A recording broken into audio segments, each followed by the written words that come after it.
Hello guys, ఈ దీపావళికి release అయిన మూవీస్ అన్నిటిలో అన్నీ కూడా బ్లాక్ బస్టర్ హిట్ అయితే అయ్యాయి. అండ్ వాళ్ళ కెరియర్లోనే మర్చిపోలేని దీపావళిగా నిలిచింది ఈ దీపావళి అయితే.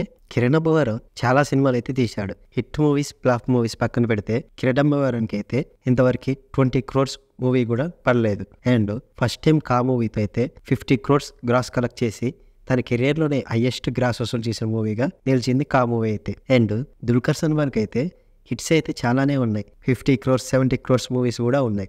కానీ తన కెరియర్లో 100 crores మూవీ అయితే ఇంతవరకు పడలేదు. అండ్ ఈ దీపావళికి వచ్చిన లక్కీ భాస్కర్ మూవీతో అయితే first time Dulquer Salman 100 crores క్లబ్లో అయితే జాయిన్ అయ్యాడు. మూవీ కూడా బ్లాక్ బస్టర్ హిట్ కావడంతో ఇంకా కలెక్షన్స్ అయితే పెరుగుతూనే ఉన్నాయి. అండ్ అమరన్ కార్తికేయ కెరియర్లో అయితే 2-3 100 crores మూవీస్ ఉన్నా కానీ దీపావళికి వచ్చిన అమరన్ మూవీ అయితే బ్లాక్ బస్టర్ హిట్ అయి 200 కోట్ల పైనే వసూలు సాధించింది.